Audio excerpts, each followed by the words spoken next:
Welcome students, हम बात करेंगे प्रॉब्लम की जो कि रिलेटेड है domain and range of sine and cosine functions. अब ये बात हम जानते ही हैं कि साइन जो फंक्शन है वो अगर हम एक राइट एंगल ट्राइंगल लें तो उसकी जो दो साइड्स होती हैं, परपेंडिकुलर साइड और हाइपोटेन्यूज साइड, इनकी रेशियो के ऊपर वो प्रोसेस कर रहा होता है। जबकि जो कोसाइन फंक्शन है वो जो है वो बेस और हाइपोटेन्यूज साइड की रेशियो पे वर्क कर रहा होता है और उस हिसाब से हमें एंगल्स बता रहा होता है। ठीक है, अब हम यूं बात कर रहे हैं कि जब हम ये फंक्शन बनाते हैं, ठीक है, जैसे अब साइन फंक्शन बनाया तो इसमें हम कौन सा एंगल पुट कर सकते हैं और कौन सा एंगल नहीं पुट कर सकते। ठीक है, जैसे एक फंक्शन है तो उसको प्रोसेस होने के लिए इनपुट चाहिए और रिजल्ट में आउटपुट मिलती है हमें। ठीक है, तो हमेशा इनपुट वही रखी जाती है जिसे आउटपुट जो है वो मिले। अगर आउटपुट नहीं मिल रही तो उस इनपुट को हम नहीं रखते। ठीक है, मतलब डोमेन में वो एलिमेंट नहीं आता।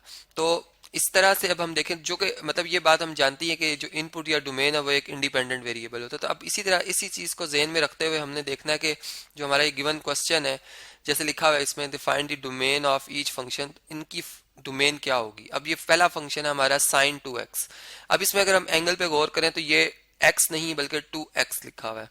अब इससे ये हरगिज मतलब नहीं लीजिएगा कि अब एंगल अगर 2x हो गया तो अब डोमेन शायद जो है वो पहले से डबल हो गई है। ठीक है, एक्चुअली अगर हम देखें तो ये 2x भी एक वेरिएबल ही है। ठीक है, मतलब अगर चलें मैं यूं बात करता हूं कि x को अगर मैं 1 पुट करता तो मेरे पास 2 जवाब आना था, मैं x को 2 पुट करता मेरे पास 4 जवाब आना था। ठीक है, लेकिन जब मैं x को 0.5 पुट करूंगा तो मेरा आंसर 1 आएगा। ठीक है, तो कहने का मकसद ये है कि जो रियल नंबर तो वो इतना बड़ा सेट है कि उसमें हम ये नहीं कह सकते कि अब एक हम अगर बड़े नंबर की तरफ जा रहे हैं तो उससे बड़ा नंबर नहीं आ सकता। ठीक है, उससे भी नंबर बड़ा एग्जिस्ट कर रहा होता है और इसे हम 100 लिख देते हैं। तो यहाँ पर 2x को मैं एक नए वेरिएबल जो है वो g से रिप्रेजेंट कर लेता हूँ। ठीक है, तो अब हमें ये बात बहुत इजी समझ आ जाएगी कि ये साइन g ही लिखा हुआ है। अब इसको स्टडी करना कोई इतना बड़ा मसला नहीं रहा है। अब हम ये देख सकते हैं कि जो फंक्शन है हमारा क्या वो तमाम रियल नंबर्स पर डिफाइन है या नहीं। तो इसके लिए मैंने इससे पिछले लेक्चर्स में भी आपको बताया था कि अगर आप एक यूनिट सर्कल बना लें,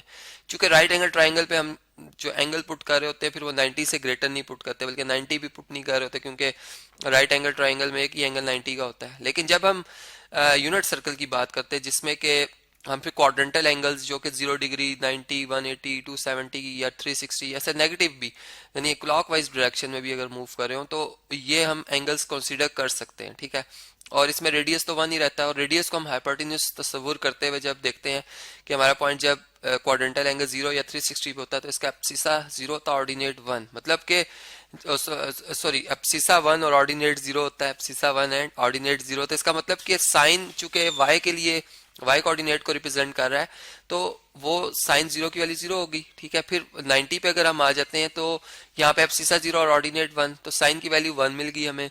फिर जब हम 180 पे आते हैं तो एब्सिसा -1 और ऑर्डिनेट 0, मतलब साइन 180 0 हो गया। और जब हम 270 पे आते हैं down the y axis, negative y axis पर, ठीक है, तो हम नोट करते हैं कि एब्सिसा तो 0 है लेकिन ऑर्डिनेट -1 हो गया।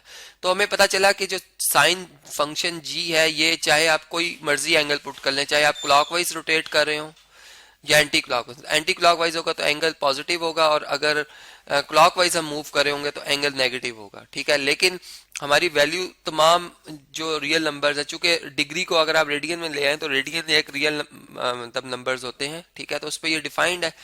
तो पता ये चला कि जो डोमेन है हमारे इस फंक्शन की वो set of all real number है। डोमेन जो है इस क्या है, इज आर, मैं सिंपल आर लिख रहा हूँ, इसका मतलब है set of all real numbers हैं। ठीक है, और इसको मैं इंटरवल फॉर्म में भी लिख सकता हूँ कि negative infinity to positive infinity, और ओपन इंटरवल होगा क्योंकि इन्फिनिटी एक सिंबल है, कोई नंबर नहीं है। ठीक है, एक अलामत है कि अनडिफाइंड की तरफ हम जा रहे हैं। ठीक है, जो कि सेट के अंदर शामिल नहीं होता।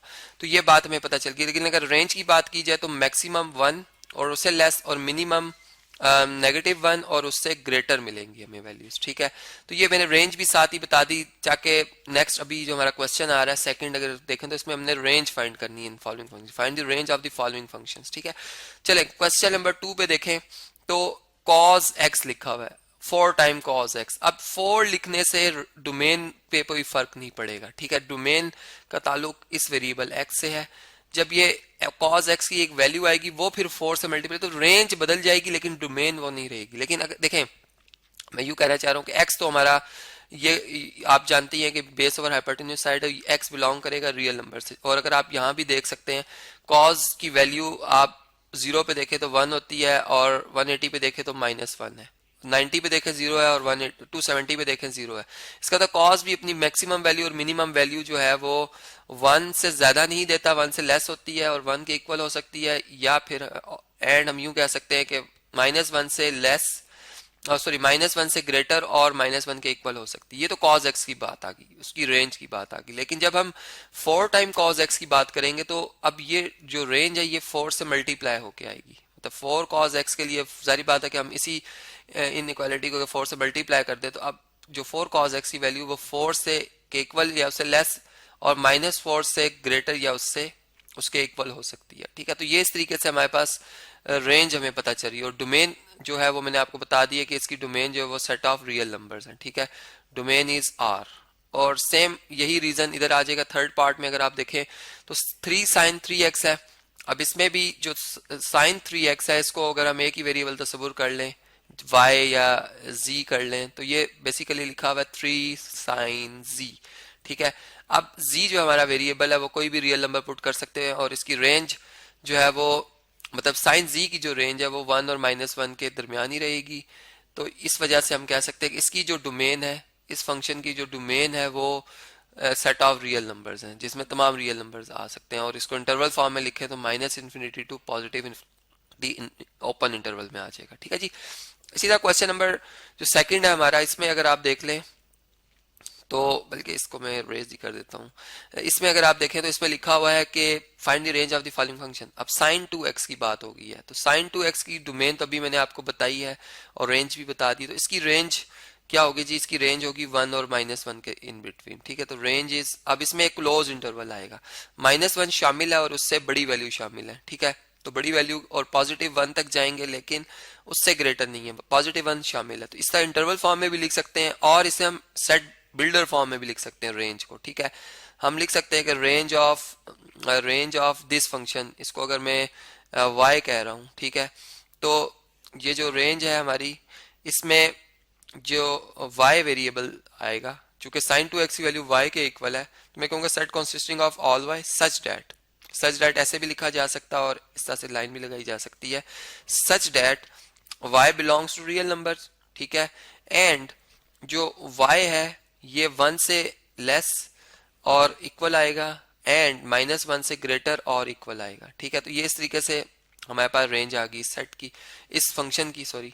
और इसी तरीके से अगर हम इसे नेक्स्ट क्वेश्चन देखें तो हमारे पास ये जो लिखा हुआ है, ठीक है, इसको चले मैं सेपरेट कर देता हूँ यहाँ से, बल्कि चलें यूं हम इसे डाउन कर लेते हैं। ठीक है, अब स्क्रीन पे हमारे पास काफी स्पेस आ गया। अब देखें sin 3x की डोमेन मैंने जैसे अभी आपको एक्सप्लेन की है कि ये ऑल रियल नंबर्स होगी। ठीक है, और इसकी रेंज जो है वो 1 और -1 के इन बिटवीन है। लेकिन जब ये 2 से मल्टीप्लाई होगा तो अब इसकी रेंज बढ़ जाएगी। मतलब इसमें जो y आ रहा है इसको मैं अगर y के इक्वल लिख रहा हूं तो मैं यूं लिखूंगा कि इसकी जो रेंज है, ठीक है, इस फंक्शन की रेंज जो है, रेंज ऑफ 2 sin 3x, ठीक है, 2 टाइम्स sin 3x वो क्या होगी, वो -2 से, मतलब देखें इसमें चूंकि 2 टाइम इंक्रीज कर गई इसलिए -2 से 2 तक होगी। ठीक है, या इसे मैं अगर सेट बिल्डर फॉर्म में लिखूं तो मैं यूं लिख सकता हूं कि रेंज जो इसकी आ रही है वो इक्वल टू होगी set consisting of all y such that y belongs to real numbers.